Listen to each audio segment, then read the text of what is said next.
Basketball is a real game. I mean, it's something that we can play in real life, and it existed before video games. Naturally, it has been translated to computers and video game consoles, and Double Dribble for the NES is one example of this. But how do you bring a game, a sport played in real-world 3D and governed by real-world physics, to the NES? 3D? Physics? The NES cannot do these things, can it? Well, yes it can. We could split hairs on the definitions of these terms, or we could just get down to business and focus on the how rather than the what. For any jump shot taken in the game, the ball has to travel in a parabolic arc to the hoop and look natural. Double dribble shots look good.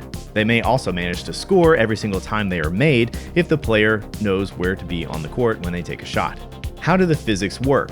The short explanation is 1. Look up tables for the win, and 2. Fudge gravity is necessary. There is, of course, more to it than that. So let's work our way toward an understanding of 3D physics in Double Dribble.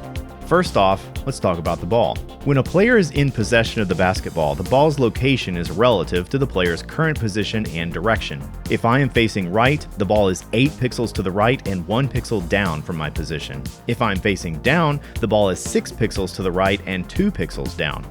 The ball's position is relocated relative to the player as I move in any of 8 different directions. The dribbling means the ball is also constantly changing its vertical position. This isn't just sprite animation tied to the player. The player and the ball are entities that exist in a 3D space. I created a shot tracker to help us understand ball position and shot accuracy. This might be my favorite Lua script for behind the code so far. Let's build it. We'll start with ball position, and things are already going to get rather awkward. I'll draw lines on the court for positioning. The length of the court runs left to right, so let's use a red line and add a few positions in pixels. 60 is just behind the top of the arc for the 3-point line. 108 is behind the free throw line. 184 is the center of the hoop. Now these numbers in our overlay are not located in an exact spot, I just eyeballed them. I'll add the ball's length position to the overlay box. If I move up and down the court, you can see that location change. It increases as I move to the right and decreases as I move to the left. Simple. If I stand here, you can see that the ball position is 60. If I tap left to change direction, and probably also take a step, the ball moves to 41. There's your confirmation of the ball's position changing relative to the player. I didn't move much, but the basketball sure did. Now if I face the hoop with the ball at length position 60 and then shoot, you can see the ball is pulled back to 58 before being launched. So there's definitely some logic to set up the shot prior to releasing the ball. Let's talk about the width of the court. We'll use the green line for this one. I'll draw it so it runs parallel to the baseline, but don't think for a moment that the game compensates for this angled view to the basket. The graphics are purely an artistic choice. If I dribble to the top of the court, we go out of bounds close to 140. If I go to the bottom, it is somewhere around 20. The hoop is located at width position 88. So now we have two axes loosely defined. I'll add width to our ball position in our scripts box. Now watch this. If I go to the top of the court and stand about here, I'm facing downward so we can get the ball to sit relative to my downward direction. The ball's length position is 162. Based on the graphics, you would think I could dribble down to here and still be at length position 162. But let's ignore perspective and walk straight down and see what happens to our length position. It remains 162, despite the fact my distance from the baseline has changed a lot thanks to the drawn perspective for the court. As far as the game is concerned, this location and that location are the same in terms of court length position and therefore physics. In fact, perhaps I could draw a triangle here to indicate the threshold and dead zones for a shot. If you take a shot from down here, you're actually shooting from behind the hoop, and before you know it, from behind the backboard. Even if the coordinates for positioning and shooting would seem to be a simple rectangle, the out of bounds values compensate for perspective. Go out of bounds near the top around here, and go out of bounds at the bottom around here. But court position along the ground is not our only concern. We're operating in a 3D space. How does the vertical axis work? The hardwood is essentially height position 0. The hoop is located at height position 56. Let's add that to our screen. We'll also add the ball's height position to our overlay. Right away, you can see that height value changes as the ball is dribbled. Pretty cool. If we take a shot, that height snaps from 16 to 34 as it moves from maximum dribble height to above the player's head for a jump shot. Hold the button down, and that value continues to climb and maxes out at 56, the same height as the hoop. The height position at which you release the ball does affect the physics that determine if the shot goes in or not. We'll get into that as we explain the math behind getting the ball to the hoop. How do these three dimensions get to the television screen? The game takes a 3D location defined by length, width, and height and translates them to 2D X and Y positions on the television screen. Programming does this manually behind the scenes. We won't get into the details of this operation, but it is necessary to understand that the game operates in a 3D space and has graphics projected into a 2D space. I want to drive this point home because our understanding of physics will not have a one-to-one relationship with 256 pixels across by 240 pixels down. You need to think about this 3D space inside your head and detach the graphics you see from the numbers behind the scenes. You already know it's a little bit confusing as the court graphics do not line up with their 3D space counterparts. Fortunately, you also already know that Konami did their job quite well because the shots look great. It's not magic, it's math. Let's get into it. This location on the court will serve as our example shot. We will use this shot many times to gain an understanding of physics. Let's start with 2D and focus on length and width along the court. Logic finds the difference between the length position of the shot and the hoop and the width position of the shot and the hoop. Let's add them to our overlay. If you consider the direction the player has to face to make the shot from this position, we now have a right triangle. We need to find the angle to the basket so we have a path of travel for the shot. How do we do that? Buckle up, it's time for trigonometry. We know the length distance and the width distance. We don't know the angle. If the tangent of the angle in a right triangle is the ratio of the opposite side divided by the adjacent side, we can find that ratio by way of simple division and then use it to find our angle.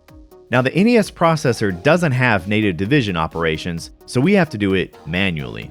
Our ratio in this case is 48 divided by 68, or 0.70588. How do we calculate this value on the NES? The first thing Double Dribble does is cut both the numerator and the denominator in half. It does this using two instructions, an LSR and then an ROR. This is a very fast way to divide 16-bit numbers by 2. The reason this is done is to prevent overflow when our fancy division function actually divides these two numbers. While LSR and ROR are a quick and dirty way to cut our two values in half, it is integer division. Should either of these two numbers have been odd, 45 for example, we wouldn't get 22.5, we would just get 22. So we could lose a bit of precision here. Fortunately, it doesn't really matter. You'll see why shortly. 24 and 34 are passed to the division subroutine. It performs the division using bit rotation, shifting, and more, and returns the results. The fractional component comes back in a single byte with a stored value of 180. If we want to see the actual decimal value this represents, we can divide it by 256, as the 8 bits in a byte represent 256 possible values, and the result is 0.703125. This isn't an exact match for our 0.70588, but it is close enough when using 8-bit precision. So we could lose precision here if we have odd numbers when we divide by 2, and we are likely to lose precision here, since the fractional component of our division has to fit inside 8 bits. That being said, let's move on and add our calculated ratio to our overlay. I skipped down a bit to make room for other stuff we'll add later. With this ratio in hand, we can calculate our angle to the basket using modern tools and add it to our overlay. This is done by taking the arc tangent of the ratio. I need a t-shirt that says I used arc tangent today. So this is our angle to the basket, just over 35 degrees. Now that angle value just helps us visualize things, but the game doesn't really care that much. For shooting the ball, it only cares about this ratio, and even then only for a brief moment. From this point forward, it wants to lean on lookup tables where possible instead of performing additional trigonometry using the CPU. So it takes this ratio and finds it in a table holding a finite subset of ratios for angles between 0 and 90 degrees. Each ratio is stored using 2 bytes in the ROM. I added a column to represent them as decimals, and finally, I took the arctangent for each of them so we can see the angle they roughly represent. To find an associated ratio, we start at the beginning of the table and move down the listings until we find the first stored ratio that is greater than our calculated ratio. Once that entry is found, we have an index. That index can be used with other lookup tables to retrieve any other values we need related to this angle. For our example, the logic selected index 13. Konami chose this finite number of angle possibilities and figured all they had to do was select an angle from this table that looks good enough to us when we see the shot on the TV screen. We don't need something ultra precise. So let's add this reference ratio we found inside this lookup table to our overlay. I also included a reference angle here. The game keeps track of an actual angle out of 360 degrees behind the scenes and stores it in a single byte, but of course it is limited to 8 bits. So there is a bit of conversion with a loss of precision here, but that's what I used in our overlay. These 3 angles don't match, but it doesn't matter. These angles are just for our benefit, and they're close enough to each other. What matters is that the game knows to use index 13 to pull any additional values needed from other tables. Let's add index 13 to our overlay. While we're at it, let's also illustrate the angle using a small graph. Since we're dealing with 360 degrees of possibilities, our quadrant is also relevant. The quadrants here are 1, 2, 3, and 4. Our shot was in quadrant 1. Let's add the quadrant to our overlay just under our index. For any shot, we use the same lookup table containing ratios that span 90 degrees, but the angles I used in our overlay will always illustrate our shot using the full 360 degrees. So if I take a shot with an angle inside quadrant 4, our calculated angle, reference angle, illustration, and our quadrant value represent this location. Let's return to our example shot. Now that we have a virtual angle, we can use it to start moving the ball toward the basket. We need velocities for travel along the length axis and the width axis. How do we find them? We look them up. We use index 13 to find the velocities in the appropriate lookup tables. For each frame, we move plus 0.8007 along the length axis and plus 0.5937 along the width axis. These numbers will eventually get us to the basket along our desired angle, given that the appropriate amount of time has passed. All that is left now is handling the vertical component of the shot. And if I wrote a book entitled The Beauty of Moving Pixels, I would include what Konami did next. When we talk about gravity in games, it usually involves side-scrollers. Jumping typically involves a starting upward velocity that is reduced and eventually reversed, courtesy of a gravity constant applied over time. But that was not Konami's approach to shooting a basketball. They wanted to illustrate a parabolic arc at 60 frames per second and have it look as good as possible, no matter where the ball is launched. They also wanted to target the hoop and make sure that the ball can reach that location regardless of where the player is on the court when they take the shot. To do this, they used the known ground time to get to the hoop to draw an arc over the vertical axis. How did they do it? With these numbers in place, the game calculates the time to the hoop in frames by taking the longer of the 2 distances to the hoop, length in our case, and dividing by its associated velocity, measured in pixels traveled per frame along that axis.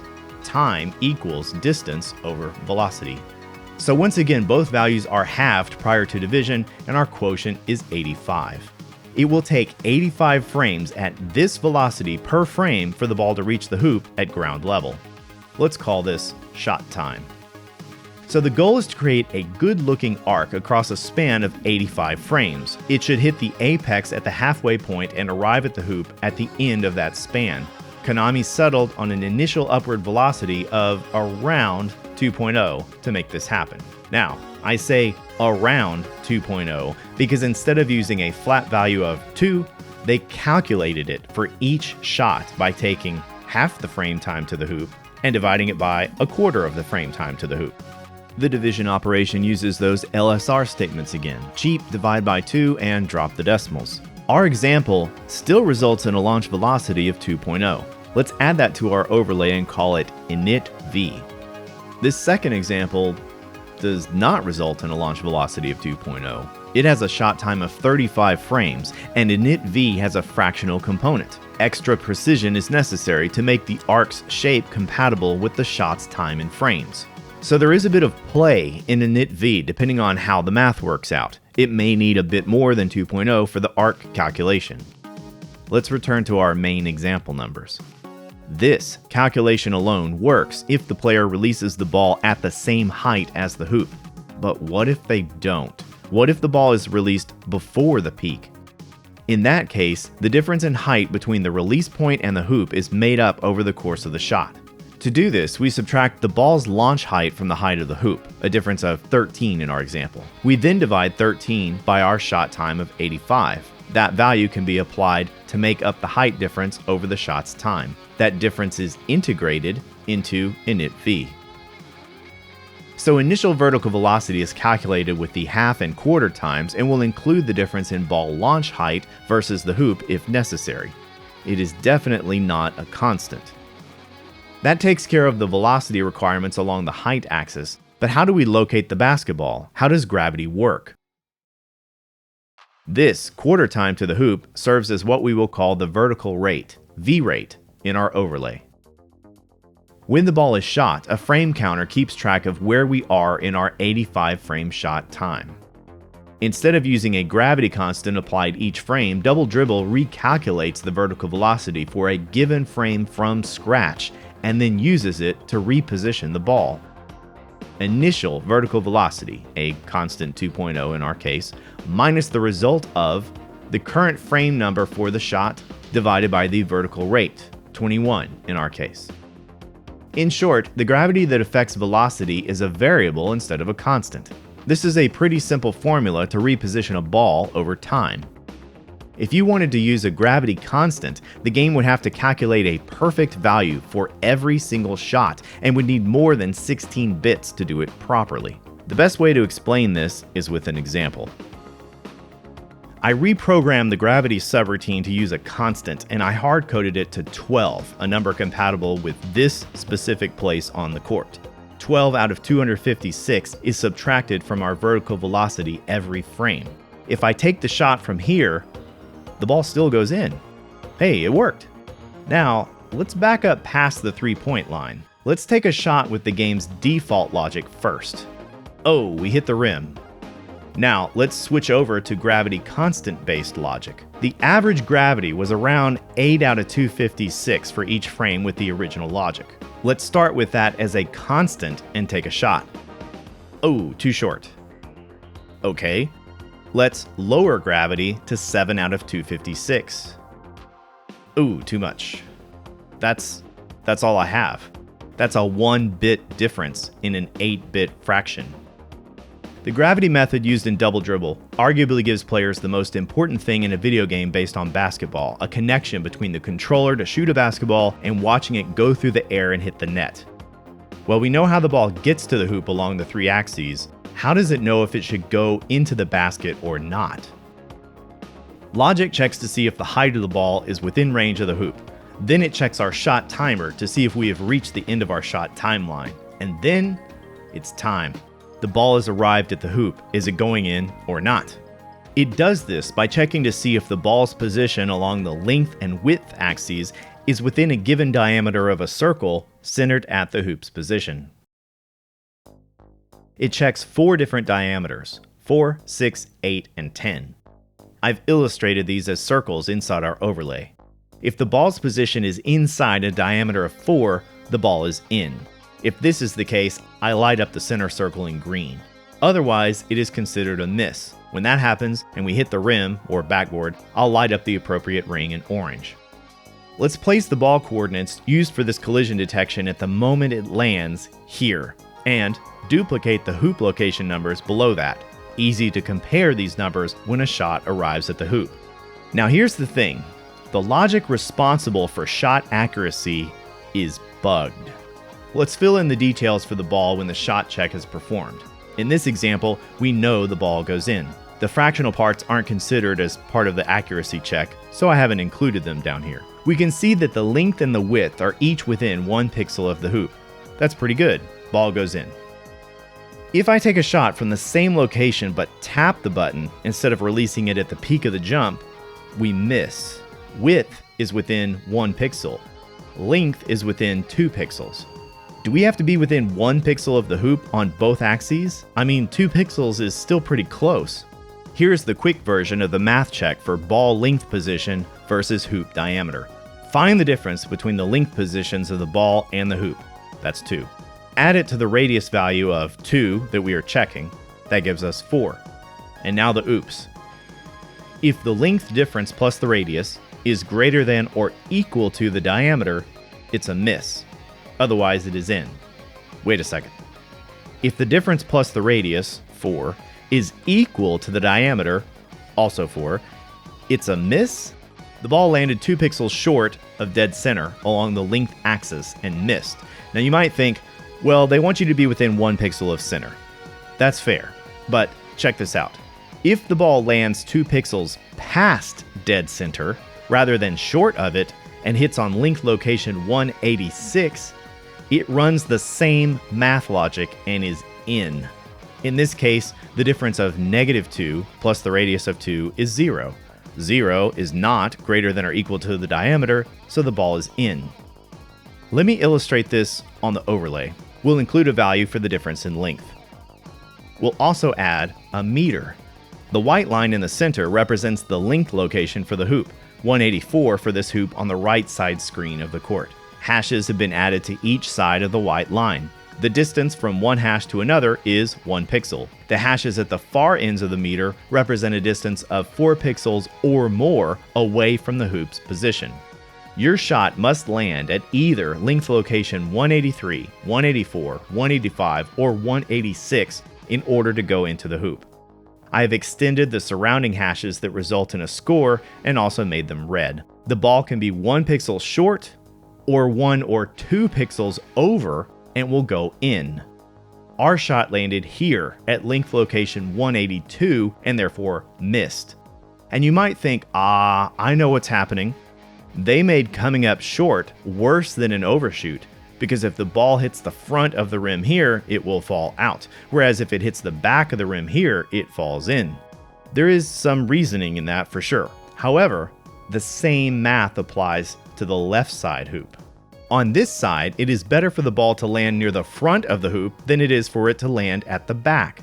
So no, it isn't by design that landing closer to the back of the rim results in better accuracy than the front. It is simply that the math check is skewed in such a way that it is off by 1 and favors a ball landing more to the right on the TV screen versus the left, regardless of the targeted basket location.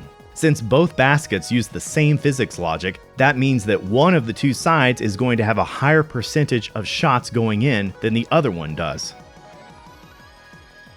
I can set up an identical shot on the opposite side of the court, tap the B button on the Player 2 controller, and achieve identical values for shot distance to the hoop, calculated ratio and therefore reference ratio, and of course, index. Index 13 pulls the same velocities, with the negative length velo that is, and puts our trigonometry on rails as designed.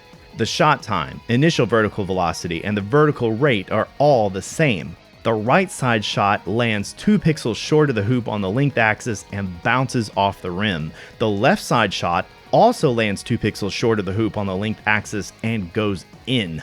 This is very significant because it means that if shots have a tendency to either come up short or be too long thanks to the physics, that means the physics favor shooting at one basket versus the other. So if player 2 appears to have an advantage when it comes to making shots versus player 1, I can tell you that the math backs that up. And of course, the same method of logic is used for testing the width axis. The skew exists here as well, and it favors shots closer to the crowd than it does the bottom of the TV screen. How does the logic let this happen?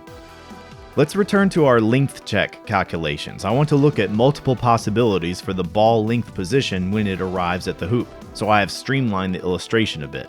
If the ball's length location is the same as the hoop's length location, we have a difference of 0. I'll place that underneath their positions and put it in parentheses. Add that difference to the radius and we get 2. Now to our check. 2 is not greater than 4, so the ball is in. Within 1 pixel in either direction from the hoop along the length axis yields these results. We would still want the ball to be in the hoop in these 2 cases, and their checks work. They're both in. Now what about 2 pixels either direction? 2 pixels short of the hoop results in a value of 4. 4 equals 4, so this is a miss. But as you know, 2 pixels past the hoop results in a value of 0. 0 is not greater than or equal to 4, which means it is in. We saw this earlier. Now let's move on to 3 pixels away from the hoop's length position. If we are 3 pixels short, our difference plus the hoop radius is 5. 5 is definitely greater than 4, we miss. What about 3 pixels past the hoop location? In this case, it actually results in a miss, as we would hope it would. But why? -1 is not greater than or equal to 4. But we are dealing with 8 bits here. A single byte has hex values spanning 0 to FF. Those values could be treated as unsigned and represent 0 to 255 in decimal, or they could be treated as signed. In that case, 0 to 7F is positive and 80 hex to FF is negative. So FF could be -1, or it could be 255. The compare instruction in code that is used to do inequality checks is designed around unsigned numbers. As far as it is concerned, this code is asking, is 255 greater than or equal to 4? Yes? Okay, it's a miss. So even though our calculation resulted in a negative value, the intended logic still works, in a matter of speaking. In fact, every possibility that uses this logic works as designed except when we are 2 pixels past the hoop's location. How would we go about fixing it? I would say make sure the difference is positive. So if we kept the formula code the same and just patched it instead of redesigning it, we could use additional code to turn negative numbers positive. This would create consistency in the greater than or equal to check when undershooting or overshooting. The same logic should be applied to the width check, of course. Note that this bug is likely to go beyond scoring or not scoring. The ball collision subroutine may also be used for passing and rebounding. The scope could be significantly greater. Not only does the ball collision detection have a numbers bug, but so does the angle logic, along with some other drama. The logic that takes a calculated ratio and finds the angle to the basket via a lookup table excludes the calculated ratio itself. So if you shoot a ball at the same width position as the hoop and get a calculated angle of 0 degrees, it won't use 0 degrees in the table. Remember, it has to find the next ratio that is greater than the calculated ratio. That would be for an angle of 2.81 degrees in this case. So when that happens, the ball ends up with a width velocity for travel, even though it doesn't need one.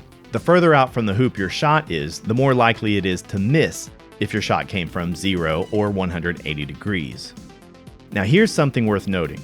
Because of the method used to find a curated ratio inside this table, these angles push our calculated ratio away from the length axis, away from 0 and 180 degrees. So it would seem like you never use the 0 degree ratio in this table.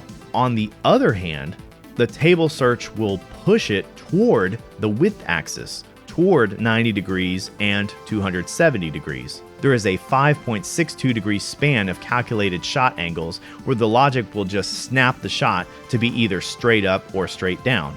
That is perfect for integer-based travel along the court. A shot snapped to 90 degrees means a length velocity of 0 and a width velocity of 1. Likewise, a shot snapped to 270 degrees means a length velo of 0 and a width velo of -1. What advantage does that provide? Look no further than the corner 3 exploit. Several things work in your favor when shooting the ball from up high on the screen and in line with the hoop. The shot tends to come up short, and the area near the benches along the width axis helps with this. It is better to make the shot from up high rather than down low on the TV screen. In addition, the graphics of the backboard and the hoop are higher on the screen at this angle. That makes it easy to judge when to release the ball. The length axis favors shots that are more to the right on the screen than the left, so shooting further right from either basket is better. In other words, if you're jumping toward the baseline on the right side, it's better to release the ball a bit late. If you are shooting on the left side, release the ball a bit early. And of course, when you do make those shots from above, the curated angle of the shot is going to be 270 degrees, just like we mentioned. So you will achieve integer-based ball travel. The shot time will match the width distance. Wherever you release the ball on the length axis, that is where it will remain when it lands at the hoop. Did you go a little too far on the right side? No problem. It's quite possible that the penultimate angle in the table at index 31 will also get your ball to the hoop. So that's why the corner 3 works so often.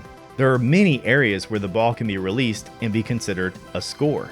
It isn't simply a hotspot area, but an area where multiple design quirks, or bugs, would seem to converge in one's favor. Whew, well, that should do it. So we do use a 3D space and some trigonometry in Double Dribble, and both are perhaps oversimplified. Please like and subscribe for more videos like this one. I also have a Patreon available if you are interested, and thanks for watching.